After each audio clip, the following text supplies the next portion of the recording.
Hey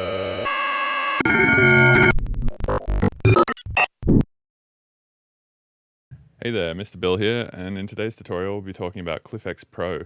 So what this is it's basically a bunch of action lists that you can, essentially it's a scripting-based language which allows you to control things in Ableton that you normally can't.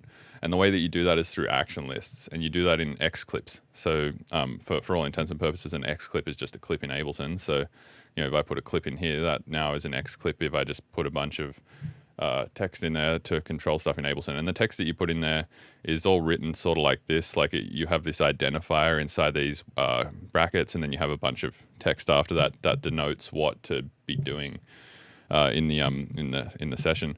And that's all denoted in the manual. Here you can see there's like just a bunch of different types of standardization with the text that you need to go into. And if you've ever watched my DJ Tech Tools video about how I run my live set, this won't be super unfamiliar to you, because I do this in my live set already using Max for Live with a device that Tom Cosm made. But I believe this might be a little bit nicer and less annoying to use, just because it's been like more standardized, and it's also existed since like 2010, I believe, or something like that. So it's had a lot more time to like develop. But here's an example of something that it can do. So what I'm doing here is I'm using random warp, like I'm randomizing the warp mode. I'm also randomizing the clip starts and the semitones of the clips and the BPM of the whole session. So the transposition of the clip, the warp mode, the playhead of this clip, and the BPM, all things that are normally not automatable or modulatable, are all being modulated to turn Ableton into a giant granulizer. So let's have a look at that.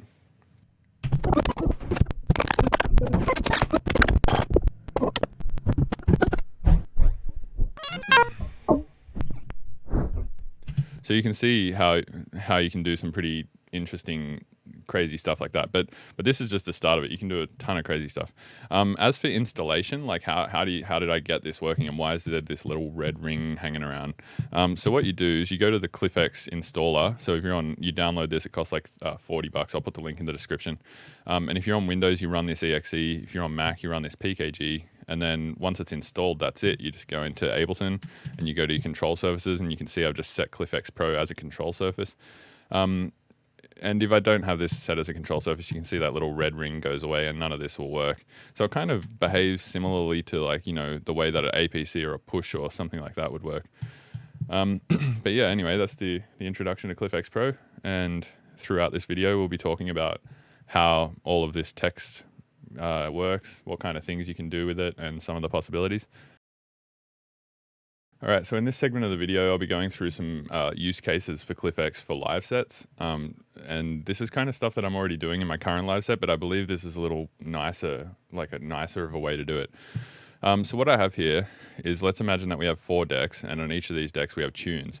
And these tunes would be WAV files, but currently they're just on a MIDI channel. And the reason I did this is just so it's easier to just double click and create MIDI clips rather than having to record clips of silence or whatever. And then I have this channel, which is full of racks. Currently there is no racks in there, but for the moment that doesn't matter.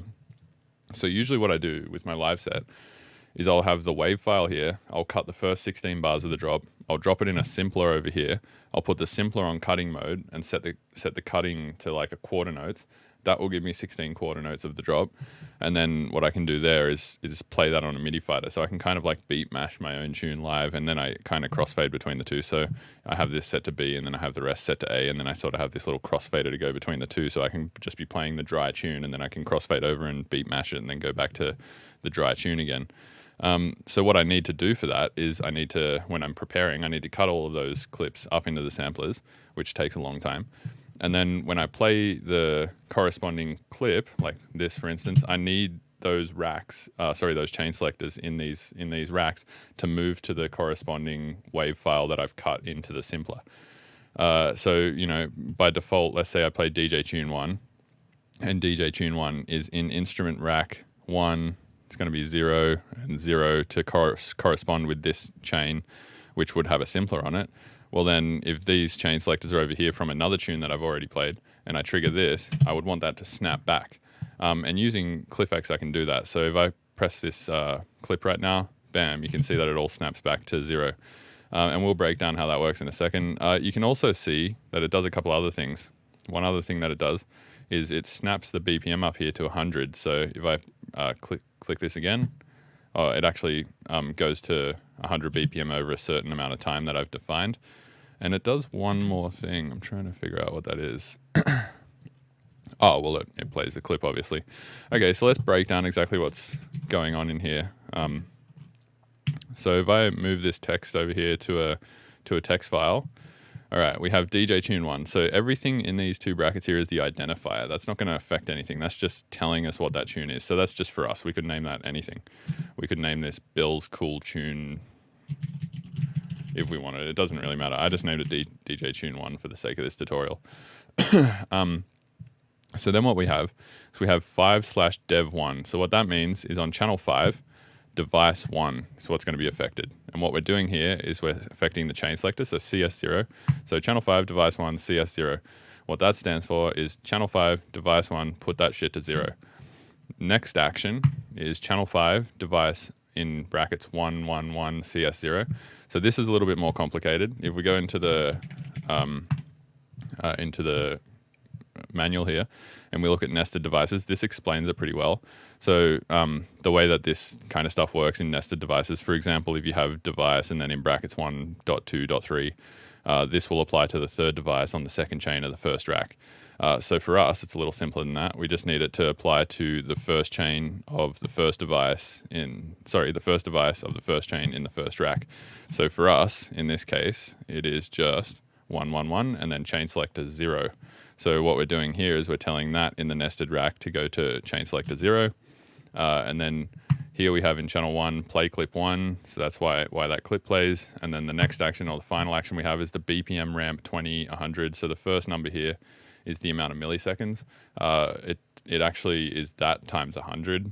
So if you want to work it out, and I guess they just did that so it's just a little less obnoxious to write like large numbers. So instead of writing 20 times 100, which would be 2000, just saves you writing 2 extra zeros, I suppose. So that's that line of code broken down. And you might be like, well, that's a pain in the ass to sit here and write in all of these clips. And I agree, it's total pain in the ass. So what I've done here, you can see this one just says $$, and then in the middle here it says DJ_tune_2. And you'll see what happens now when I trigger that. It triggers DJ tune 2, snaps the BPM to 84, and it will move these chains to where they need to be. So let's do that. Bam. You can see that that's moved over here to DJ tune 2. If we go to large over here, this is stayed on 0 because that's where it needs to be.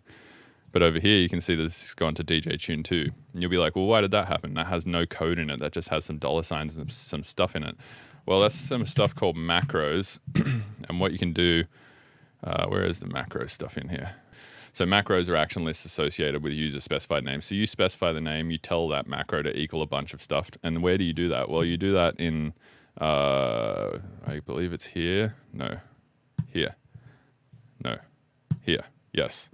So it's in it explains in the manual where it is. I think it's different from Mac and PC, but it's basically in your local disk for me, and then in my users folder, Mr. Bill, Native Control, ClyphX Pro. So you go into your macros text file. So now you can see that I've put that macro there, and then I've got this line of code here, and I've put that in this macros text file that they provide for you. When I go back to Ableton now, I just have to write the macro's name, and that pulls that code from that text file. And I don't have to put it here in the clip itself. So yeah, that's kind of like a nice way to make it a little less obnoxious to mess with. So you could just be here, you could just put in all the code you want. So like, for instance, I could just keep going down here and just being like, all right, DJ tune 5, 6, 7, 8, 9. If you have a nice text editor, this will make it easy. And then you can just go put all the clips that you want to play, the BPMs that they need to be, the times that you want those BPMs to ramp over. So this has BPM ramp. You can see these ones have BPM no ramp, which means they'll just snap to that value instantly. And so on and so forth. You can change all the racks in here. And once you start to get a little bit used to it, it's definitely like way more forgiving and less stupid, I believe, than Macs. Even though Macs for live is probably way more like, open-ended. I think that this is just like a little easier and less shitty to use. It's less stressful and more easy to figure out, in my opinion.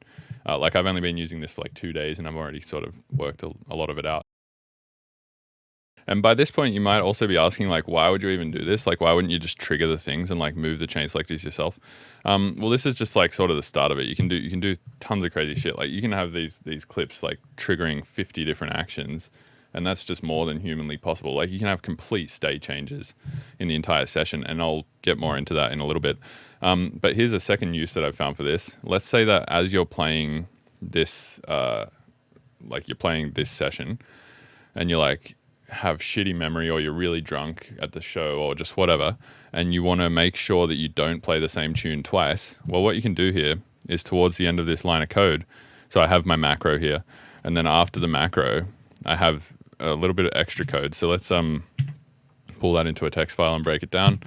So we have this at the end. So let's get rid of the macro because we know what that is. So you have dummy. So dummy means do nothing, which means give it a little bit of time to figure out its stuff. You say what clip you want affected. So in this sense, you just tell it the scene it's on. So you can see this says clip 2, clip 3, clip 4, because these are on scenes 2, 3, and 4 respectively. And then you tell that clip what color you want it to change to after it's already done nothing. So the dummy is telling it not to do the thing when you trigger it, basically. Which means, like, if I play this clip now, I go boom, boom, boom, all right, I'm playing Bill's cool tune number 1, and then I'm like, all right, sweet, DJ to another tune, bam. You can see that it turns that clip black now, which means that I'll know exactly what clips that I've played in my set. So I think that that's a cool little thing. I also suggested to Stray, who's the guy who made ClyphX, that it would be super cool if it could change the colors of other clips, meaning if you played a tune that you could say, I want to then have that color every other clip red that is possible to play after that tune. So the whole set becomes like a choose your own adventure thing. And then when you play the next tune, it colors all the tunes that would be coherent to play after that one orange or something like that. So you can just easily like play a thing, see all of your options, play the next thing, see all of your options, and it's just going to be like a little choose your own adventure Excel spreadsheet. Okay, so what I've done here, I would call this a live set use case, but also it could be a production use case, or like even a sound design use case, really. What I'm using this for here now is, if you have seen my tutorial about multi-sampling a hardware synth, which is on my YouTube channel, I'll put a link to it. I have this set up where I use RTP MIDI, where I send MIDI out of Ableton, and then I send that MIDI to the synth, and then I send that back into Ableton, and then I record the audio, and then I have a stack of, I guess, follow actions and MIDI notes, where the follow actions keep going through the MIDI notes, and then I can sample every note out of my synth. And that's a good way to do it. But this is actually, as much as it's a more complicated way, it's actually a far simpler way to do it. And I'll show you why. So pretty much what I have here is I have the MIDI going to the synth, and I just have an E flat 0, but that can be anything. Then you can see that MIDI is going to U MIDI, which is going right into here onto this device. So MIDI is going from Ableton to the synth. I then have audio coming back from the synth into Ableton. So you can see audio is coming from channel 3 on my sound card, which is a modular input. And then I have a ClyphX channel, and this is just telling Ableton what to do. So let's break this one down. This is a little bit more complicated, and thank you to Stray for showing me how to do this. So what we have here, we have the identifier. So the identifier is going to be whatever. I just haven't put anything, but I could put, like, I don't know, Bill's cool synth recording thing, or just anything really. But for the sake of simplicity, I've just put nothing, so don't worry about that. Then in brackets, I have LSEQ, which stands for loop this sequence. So basically it takes this sequence, does it again. Then I have a clip play, so we can start breaking this down by line. So in channel 1, play clip 1. Next one, session record fix 1, which means that it's going to record into this slot, and then every concurrent time that it loops, it's going to record into the next slot. Then we have a dummy clip to give it some time to work. And then we have clip 1, so that's this clip here on scene 1, as we saw last time. And then you can see that what that's doing there is putting the note up 1 semitone, so semi up. So pretty much what's going to happen is when I play this, what's first going to happen, I believe, it's going to play the clip, then it's going to hit the record, then it's going to do nothing, and then it's going to put the note up a semitone. So what's going to happen here is I can just multi-sample every note out of my synth just by hitting this now. So like, let's watch that happen, I guess. So you can see here, I'll turn this down. You can see here that it's actually moving the notes up a semitone in this clip whilst doing all the recording and everything for us. And if we look at these, you can see that it's definitely recording all of these. I've put the session BPM to 999 just to display what's going on here in a more real-time, tangible sense. But yeah, it's like this is just another example of some of the cool stuff that you can do with ClyphX. So at this point you might be like, well, Bill, that's all very cool and well, but I don't play live. I'm a producer, so why would I use this? Well, there's some cool uses for sound design and production as well, and we'll get into that. So here what I've done is I've saved a bunch of clips called split. So if you just go to the channel and then the clip that's selected. So if you just have clip and you have no defined number, it's just whatever's selected. So if I have this selected and I trigger this, it's not going to do anything. But if I have this selected and trigger this, it will. And what I've done here, so to save me having to draw these every time, is I've just gone down to my user library and then into my clips and then just dragged these in here. So every time I want to use them, I can just drag them out like that. And the way that you do that is, and I have these snap ones, which we'll be using later too, because they're really cool. And the way that I do that is I just pretty much grab all of these clips and just drag them in here, and it just creates a new thing, snaps. So let's call this snaps 22 for the sake of this tutorial. You drag it in, and then you just have them there. Oh, sorry. Well, that was splits. I just named it wrong. But so yeah, what these clip splits do is they split things up based on a defined amount of time you give it. So 16, I think it's 16 bars, 8 bars, 4 bars, 2 bars, 1 bar, half a bar, and quarter bar. So right now I just have this long sample. It goes for about 17 bars, I believe, or yes, sorry, 16 bars. So if I select this clip and I say cut that up into quarter notes and just trigger this, bam, you can see it's just cut this whole thing up into quarter notes now. Isn't that cool? That's something that definitely is not possible in live currently without using ClyphX. Or, you know, I could split it up into 1 bar increments, and you can see now it's just cut this up into 1 bar increments, or 4 bar increments. Yeah, or whatever you want, really. That's just a cool production use, like if maybe you wanted to chop a bunch of stuff up for whatever reason. All right, so here's the fun stuff now, the sound design use cases. So this is a really cool sound design use case that I found, and I explained this a little bit in the intro.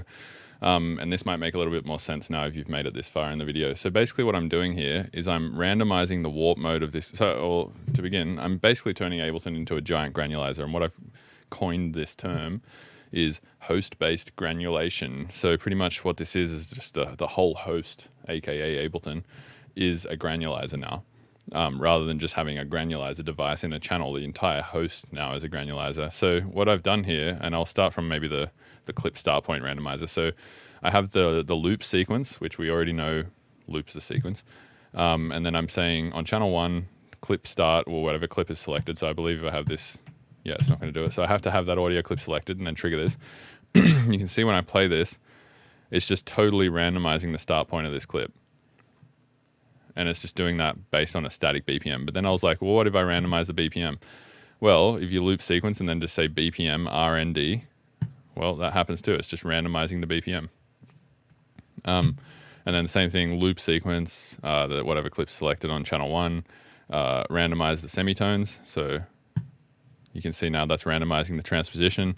And then here we have channel 1 / clip, which is again, whatever clip selected, warp mode, and then just have all of these beats, all of these warp modes written down here. And then I just have these particular ones on follow actions. I couldn't figure out any other way to randomize through the warp modes. So this one just goes through follow actions as you would expect. And then you can see that that's just switching everything. So now if we play this sound, which is just a random sound, but it could be anything. I mean, we could load whatever sample we want in here. And then we play this, we get some sort of crazy granulizer type deal.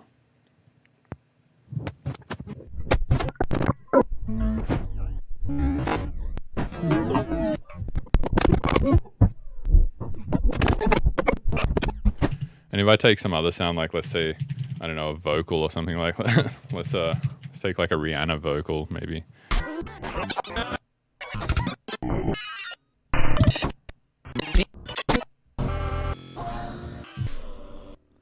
So yeah, anyway, it's just an interesting, I'm not going to get too carried away here, but it's just an interesting way to maybe mess with samples or something as well. So this is a nice sound design use case for ClyphX.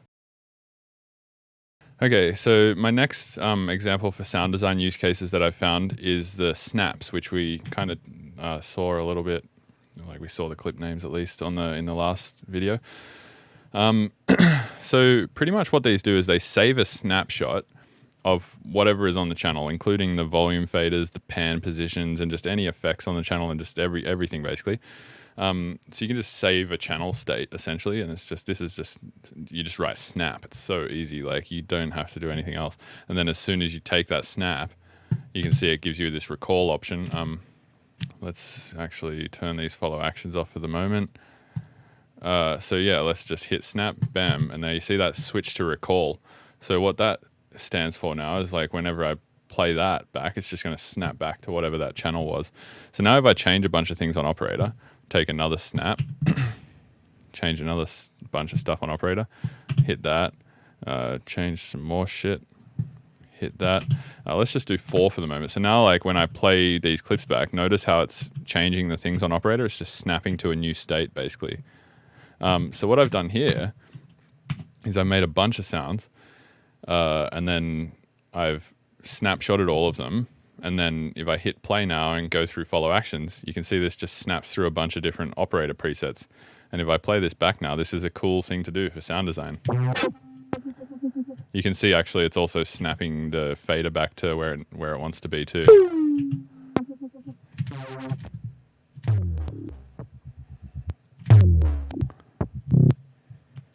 So if I put like a utility on here maybe and turn this on.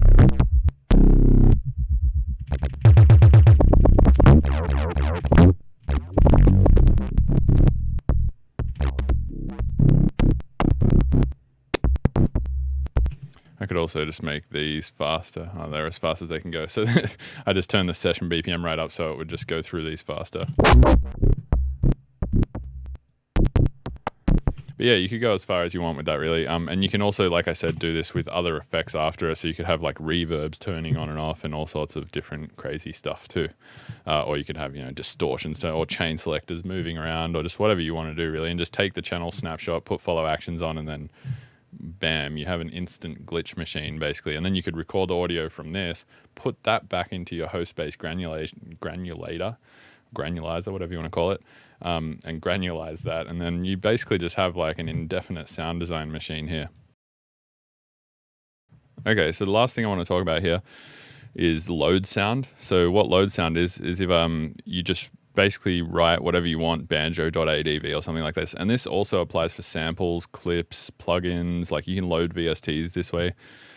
Audio effects, just anything like devices, just whatever you like. But load sound works specifically for instruments, instruments basically. So if I press load banjo, you can see banjo's already loaded actually. But then if I hit clear icon, well, I guess it needed to do some shit, but you can see as this goes through follow actions, it's going through all these presets and it's trying to load sounds. If you do this too fast, you might crash Ableton because it's basically just trying to automatically load sounds here for you. And sometimes this maybe doesn't work because, I don't know, for whatever reason, I suppose. But you can see that it didn't work a couple of times. And one idea that I had there is like if it just kept loading sounds and then you kept recording notes into it, then you could also get some buffer issue type sounds recorded out of that too. And then you have this second one, and this is, I guess, more of a production use case than a sound design case, called loop the sequence and then swap and then next. So basically what this would be doing is when you play it, it's just going to keep loading the next sample over here. The next sound. So if I just hit this, you can see it's just going through here and just loading whatever the next sound is. So this could be a good way to just preview sounds maybe.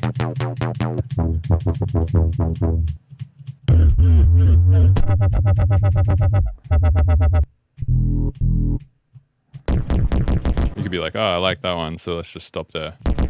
And again, you can just save this as an ALC. So if you just go to clips, user library clips, and just drag this in here, just call this load swap or whatever. Then next time you want to do that, you could just be loading up a MIDI channel or you could just double click that even. It just saves the whole channel as an ALC. So you could save a bunch of these here. And then if you just have ClyphX Pro as your control surface, you could just go in here, load a bunch of these things whenever you want. And then it just takes care of a bunch of actions for you. It's a little bit of setup and it's a little bit to get your head around. And it's like a new thing to learn. So it's a little bit daunting in that sense, but it's definitely useful.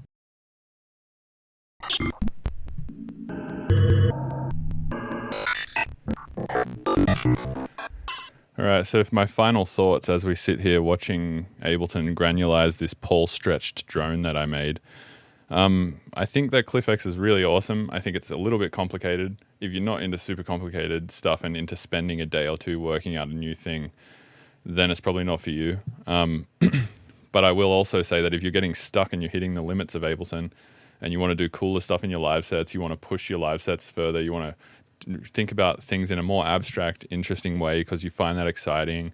Or if you just enjoy tech and you just want to fuck around and like do interesting, cool stuff. Like I think that this is a really awesome, interesting tool, and I definitely think that you should use it. I personally love it. I think I'll be using it in my new live sets when I rebuild them. I also think that I'll probably use it a little bit in production, like for cutting stuff up or for recording stuff out of my synth and creating multi-samplers. I'll definitely be using it. And also just random stuff like this. Whenever I want to open this host-based granulation patch now, I can just do that and have...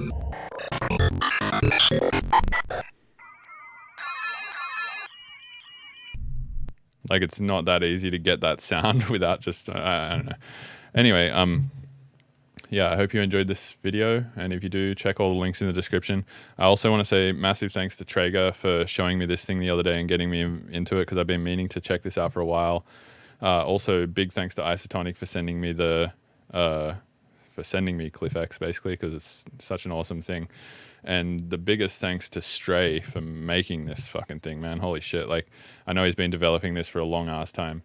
So, yeah. Have a good day.